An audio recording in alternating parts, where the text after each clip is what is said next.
I don't care who you are. Life is going to knock you down. Listen to me, many of you right now, life's got you up against the rope, and you got to do me a favor. Like, you can't give up. You can't give in. Pain is temporary. Pain is your friend. Pain is going to take you to the next level. When you going through pain, I know what you feeling. I know exactly, because I've been there. I've done that. But you got to work through it. And the reason why most of you are not successful is because every single time stuff not going your way, you give up, you quit, you let go, and people feel weakness. They feel it. You can feel when somebody's not committed, when they're not all in, when they're not dedicated. And there's another level you get to when you go all in. Winners win and losers lose. There are going to be times that you're going to be wondering, why should I keep showing up and working my business? Why should I keep at it? Why should I keep showing up to the conventions? Why should I keep picking up the phones and making the phone calls? Why should I keep fighting for my goals and fighting for my dreams? And what I want to remind you is that you got to show up for your life regardless of the circumstances. You got to show up in spite of the naysayers. You got to show up in spite of the conversation going on in your mind. You got to show up for your life, because if you don't, nobody else will.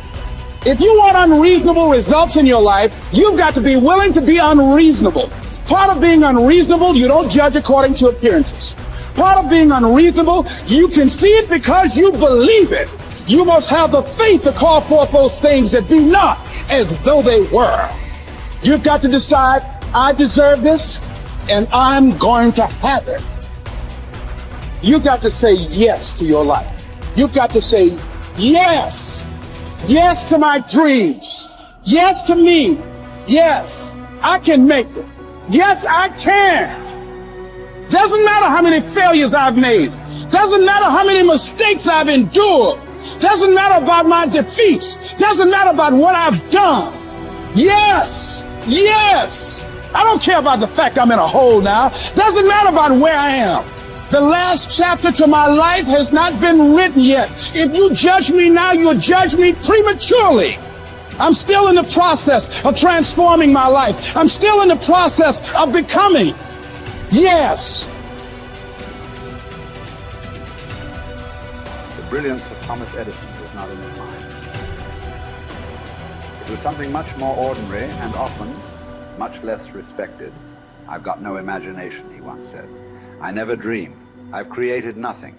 If you're someone who doesn't like Edison, you might think that this is Edison admitting to stealing his inventions from other, more brilliant inventors, like Nikola Tesla.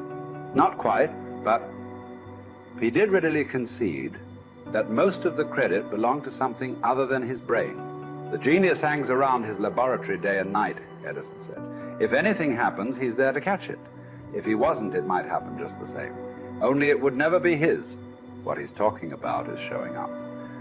The incredible, underrated power of clocking in every day, putting your ass in the seat, and the luck this seems to inevitably produce. Edison lived in his laboratory and never missed a day. Like Gehrig, even when he was sick, when he was tired, or when visited by tragedy or disaster. The modern conveniences we can trace to his lab then owe far more to his body than his brain, to the compounding power of consistency rather than sheer brilliance. It wasn't about inspiration. It was about getting to work, show up and try. Get on the treadmill, pick up the violin, script out some sequence, reach out to some clients, read some reports, lift a couple weights, jog 1 mile, cross one thing off the to-do list, chase down a lead. It doesn't matter what it is. All aspects of our life benefit from this circumscribed kind of thinking. Just as long as you do something every day, that is the important thing. Show up.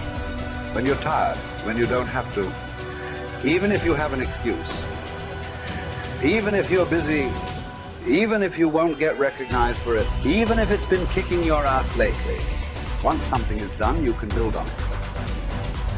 Once you get started, momentum can grow. When you show up, you can get lucky. Is this still hard? Yes. But the good news is that because it's hard, most people don't do it. They don't show up. They can't even do one tiny thing a day. So yes, you're alone out there on the track in the rain. You're the only one responding on Christmas. But having the lead is, by definition, a little lonely. This is also why it's quiet in the morning. You have the opportunities all to yourself. Don't worry about setting any records. Just report for duty. No excuses. And here's the irony. This is also a way to break records. Consistency is a superpower. Day to day, willpower is incredibly rare. Lowell Gettrig was a solid position player and a good hitter. But his success really was rooted in the fact that he didn't miss many days of work. It's quite likely that had he continued at his normal pace and not been stricken with R's, that he would have put up career numbers that surpassed Babe Ruth. Gettrig wasn't just able to show up despite injuries and fatigue. He also had to push through ennui, doubt, and just plain not feeling it. He had slumps like we all do, but he also understood what they meant.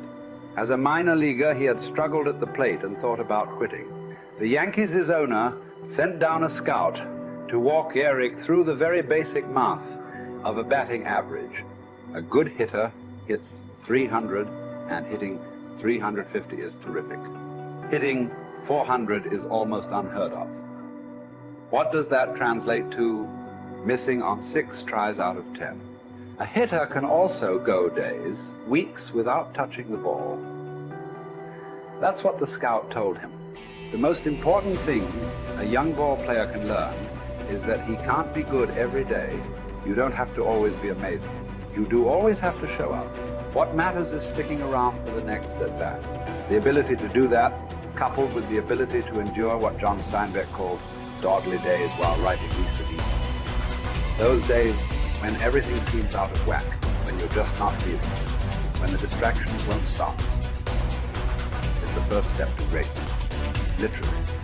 You cannot be great without the self-discipline to do that. One thing a day adds up. Each day adds up. But the numbers are only interesting if they accumulate in large quantities.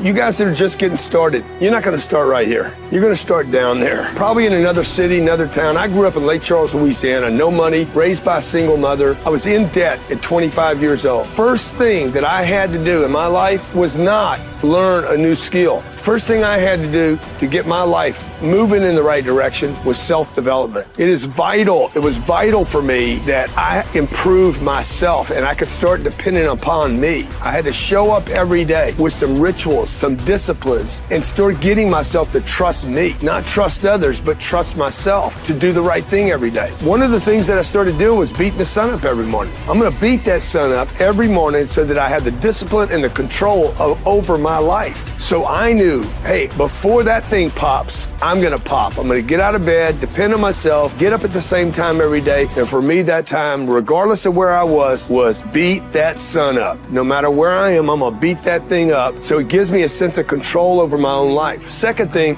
I had to start cleaning up my life and my friends and my environment. When I was younger, between 15 and 25, I was doing crazy stuff in my life. Wasting my weekends. I have the saying, weekends are for the weak. I was drinking, fooling around with a bunch of bad things, bad people. At 25 years old, I cleaned it all up. Quit going to those places. Quit hanging out with people that did not have ethics and discipline in their life. I wanted to build something in my life. I wanted to become someone. And to do that, to become someone in the eyes of the world, just beating that sun up every morning gives me the sense of accomplishment that I did what I said I was going to do, that I woke up when I said I would wake up, and I start building respect for myself, start believing in myself so that I can go out into the world. And maybe today when I go into this meeting that I'm dressed for, they'll believe in me as much as I believe in me, and that'll show up in a contract, a deal, maybe even some money.